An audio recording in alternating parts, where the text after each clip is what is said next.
असलामुअलैकुम, welcome back to Maryam's digital universe. I hope you are all fine. जब भी हम अपनी हाउसवाइफ की, होम मेकर की रिस्पॉन्सिबिलिटीज़ के बारे में सोचते हैं तो हमें 24 आवर्स भी कम लगते हैं, क्योंकि होम की मेंटेनेंस, क्लीनिंग, अपनी फैमिली के साथ टाइम स्पेंड करना, अपनी हॉबीज़ के लिए टाइम निकालना और अपने मेंटल पीस को सेटिस्फाई रखना, ये वो सब काम हैं जिनको करने के लिए एक बहुत ज़्यादा हिम्मत की ज़रूरत होती है। नोटिस किया जाए तो हमारे पास ये जितने भी वर्ल्ड वाइड सबके पास ही 24 आवर्स हैं, और हमारे माइंड में बहुत दफ़ा ये क्वेश्चन भी आता है कि वो लेडीज़ जो 24 आवर्स में सब कुछ करके अपने लिए टाइम कैसे सेव कर लेती हैं। तो बहुत दफ़ा ये बात हमें क्लिक भी करती है। उसका होम मेंटेनेंस भी अच्छा है, हो सकता है उसके पास कोई काम वाली हो, हमारे पास तो नहीं है। हम कैसे होम मेंटेनेंस करें, हम नहीं रख सकते, हम पर बर्डन है। तो ये क्वेश्चन हर होम मेकर के माइंड में आता रहता है। ऑल द टाइम एक्सट्रीमली जो है हम परफेक्ट नहीं रह सकते, हमारा घर परफेक्ट नहीं रह सकता, लेकिन हमारे माइंड हर वक्त यही सोच चल रही होती है कि चीज़ों को परफेक्ट लेकर कैसे चला जाए। जैसे ही कोई जॉब करने वाली लेडी है वो अपने टास्क के बारे में बहुत ज़्यादा कॉन्शियस होती है, वैसे ही एक होम मेकर भी अपनी रिस्पॉन्सिबिलिटीज़ के बारे में कॉन्शियस होनी चाहिए। उसको भी टाइम को मैनेज करना आना चाहिए। जैसे एक जॉब करने वाली लेडी अपने काम के साथ साथ, जाहिर है वो घर पर ही तो मेंटेन कर रही होगी, तो हम कैसे अपने टाइम को ऑल द टाइम बहुत अच्छे से यूटिलाइज कर सकते हैं, अपनी रूटीन को प्रोडक्टिव बना सकते हैं। डे प्रोडक्टिव होगा तो पूरी लाइफ ही प्रोडक्टिव बनेगी। मैं कैसे अपनी रूटीन मैनेज करती हूँ, यहाँ पर मैं आपके साथ शेयर कर रही हूँ। मिड मॉर्निंग से, यानी कि 11 का टाइम था और मैं यहाँ पर बना रही थी दोपहर के लिए सालन, और मैंने आज बनाया है चिकन और कद्दू का सालन। और मैं क्या करती हूँ कि थोड़ी बहुत क्लीनिंग साथ साथ चलती रहती है, ऐसे बहुत अच्छा टाइम यूटिलाइज होता है। मैंने सारे स्पाइसेस डाल दिए और फ्लेम को स्लो करके आ गई, और जब तक वो थोड़ा सा बनेगा मैं एक दफ़ा थोड़ी सी डस्टिंग की तरफ चली जाऊंगी और दोबारा से आकर स्पाइस ऐड कर दूंगी। बहुत सारे लोग ये टिप यूज़ करती हैं, बहुत सारी होम मेकर्स आई नो कि ये जानती हैं और यूज़ भी कर रही हैं, लेकिन मेरा मकसद यहाँ पर उन बिगनर्स को ट्रेन करना है जो कि होम मेकिंग में अभी न्यू न्यू आई हैं। यहाँ से मुझे कुछ चीज़ें हटानी थी। डस्टिंग करना जो है वो वीक में एक बार मस्ट हो गया हुआ है, तो साथ साथ चीज़ें मैं हटाई। अब दोबारा से मैं स्पाइस ऐड करूँगी इसमें और फ्लेम को स्लो कर दूँगी। फ्लेम स्लो कर लेने से आपकी कुकिंग बहुत ही यमी बनती है और आप प्रॉपर टाइम दे सकते हैं। जल्दी जल्दी से चीज़ों को लेकर चलना कभी भी हमारे लिए परफेक्ट नहीं हो सकता, और उसके लिए 1 डे बिफोर अपनी मील प्लानिंग करें। मील प्लान करके उसको कहीं भी आप स्टिक कर सकती हैं, और एक दिन पहले या रात को अपने पूरे डे की मील प्लानिंग करके रख लें।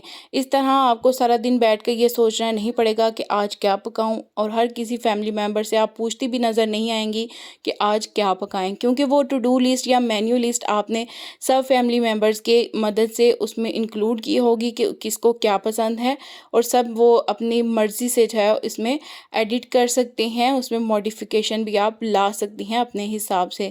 लेकिन एक प्रॉपर प्लान को लेकर चलना ही एक सिस्टमेटिकली मैनेज सिस्टम को बेस्ट तरीके से रन कर सकता है। आज मैंने आपके साथ शेयर करना है कि मेरा जो है बहुत ज़्यादा नुकसान हो गया है, और मैं वीडियो के लास्ट में आपके साथ शेयर करूँगी। बहुत मेरे दिल के करीब एक चीज़ थी और वो मुझसे जो है वो बिल्कुल ख़राब हो गई है, और बहुत ज़्यादा जो है मुझे दुख हो रहा है इस चीज़ का। तो वीडियो को लास्ट तक देखते रहिएगा। साथ साथ मैं यहाँ पर जो है वो डस्टिंग कर रही हूँ, और बहुत टाइम जो है वो बाद ही आज डस्टिंग हुई है, और बहुत ज़्यादा आपको ये देखिए डस्ट नज़र आ रही होगी। तो जितनी भी चीज़ें होती हैं उनके पीछे बैक की साइड पर बहुत ज़्यादा डस्ट आ जाती है, तो उसको इस तरह से मैं डेली बेसिस पर तो क्लीन नहीं कर पाती हूँ। फ्रंट से जो ओपन एरिया स्पेस होती है वहीं से मैं क्लीन करती हूँ। डीप क्लीनिंग जो है वो वीक में एक बार करती हूँ। डेली बेसिस पर तो इतनी डीप क्लीनिंग कोई भी नहीं करता, तो आप वीक में ऐसा एक डे बना लें जब आपको बहुत लॉन्ग डीप क्लीनिंग करनी है, और वो क्लीनिंग जो है वो पूरा वीक आपकी मेंटेन रहनी चाहिए। पूरे वीक में जो आप छोटे छोटे क्लीनिंग के जो टास्क करेंगी उससे वो वाली क्लीनिंग मेंटेन रहेगी, और पूरा घर आपका नीट एंड क्लीन लगने वाला है। हमारे घर में कुछ कॉर्नर्स में छुपी हुई ऐसी चीज़ें होती हैं जो बाज़ाहिर देखने में तो लग रहा होता है कि बहुत ही क्लीन है, लेकिन जब भी हम उन चीज़ों के पास से या गो थ्रू होते हैं उन चीज़ों में, तो हमें आइडिया हो जाता है कि ये कितनी है जो है वो डर्टी हो रखी हैं और इनको क्लीन करना बहुत मस्ट है। तो एक दफ़ा अपने पूरे घर की जो कोनों में छुपी हुई चीज़ें हैं उन पर एक नज़र डाल लें, ताकि अच्छे से आपको आइडिया हो जाए कि किस चीज़ को क्लीनिंग की ज़रूरत है और किस चीज़ को क्लीनिंग ना भी करूँगी तो वो ऐसे ही काम चल जाएगा।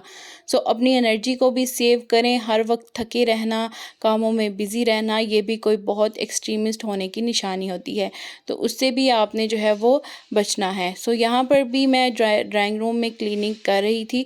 आजकल जो है वो मैं 1 दिन के बाद मोपिंग कर रही हूँ, क्योंकि फ्लोर जो है वो एज़ सच इतना प्रॉपर गंदा नहीं होता, क्योंकि हम जो हैं वो मौसम चेंज हो रहा है तो सेकंड फ्लोर पर ही ज़्यादा होते हैं, तो नीचे के तरफ जो है वो ज़्यादा बन नहीं रहा है गंद। तो क्या करती हूँ कि मैं सेकंड डे ही मोपिंग करती हूँ, उससे पूरा घर ही जो है वो क्लीन रहता है बहुत ही अच्छे से। बस डस्टिंग की रिक्वायरमेंट होती है।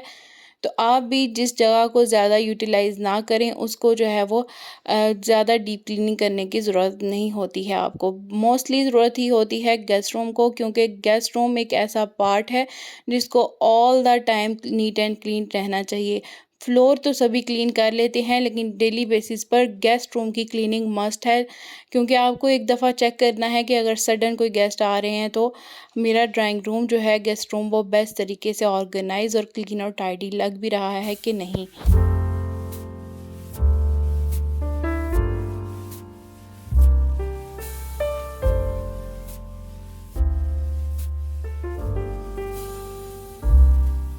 यहाँ पर जो है एक ओल्ड स्टीम आयरन मेरे पास पड़ी हुई थी और मैंने इसको चेक किया है कि बहुत ही अच्छे से वर्क करती थी पहले तो, और अभी अच्छा काम नहीं कर रही है और स्टीम इसकी ख़राब हो गई थी। तो मैं सोच रही थी कि अब इसको कहीं से ठीक करवाती हूँ, क्योंकि मुझे स्टीम आयरन की बहुत ज़्यादा ज़रूरत थी। तो साथ में एक और टिप आपके साथ शेयर करूँगी कि जो हमारे जितने भी पिलोज़ होते हैं या बेडशीट्स हो गई, तो डेली बेसिस पर भी तो बहुत कम लोग करते हैं इनकी वॉशिंग। तो 3 टू 4 डेज़ के बाद या वीक में एक टाइम क्लीनिंग भी नहीं करनी पड़ेगी आपको, वॉशिंग नहीं करनी पड़ेगी, अगर आप इस तरह से कोई लिंट रिमूवर ले लेते हैं। मोस्टली डस्ट वगैरह ही होती है वीकली बेसिस पर बेडशीट्स या पिलो कवर्स पर।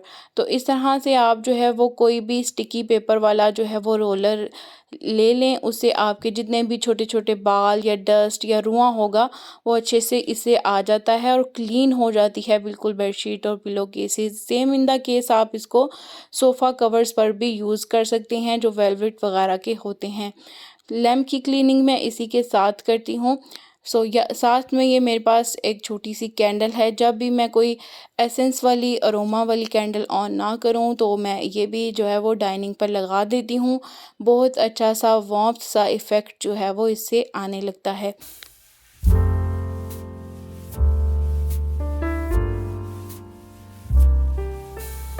ज़्यादा देर फ्रूट्स पड़े रहें, ख़ास तौर पर गुआवा जो होता है, बहुत ही ज़्यादा चांसेस होते हैं कि इसमें कीड़ा लग जाता है। तो मैं वेस्ट नहीं करती हूँ, एक दफ़ा चेक कर लेती हूँ।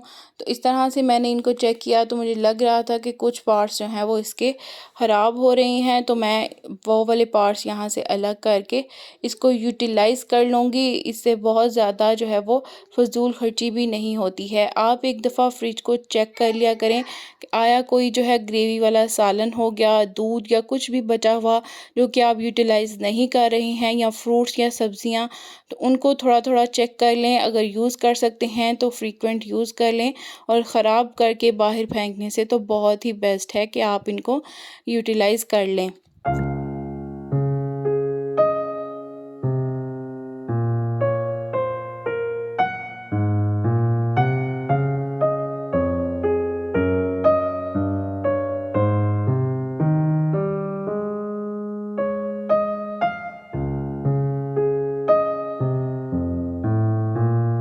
चीज़ें यूज़ करने के बाद एट दैट टाइम उनको जो है वो तभी आप प्रॉपर प्लेस पर, उनकी डेज़िग्नेटेड प्लेस पर रख देंगे तो बहुत ज़्यादा डिक्लटर रहेगा आपका घर।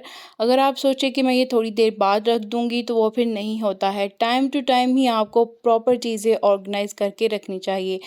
ये है जी मेरा मनी प्लांट। एक क्वेश्चन आया था कि आपने इसकी बेस पे क्या रखा हुआ है?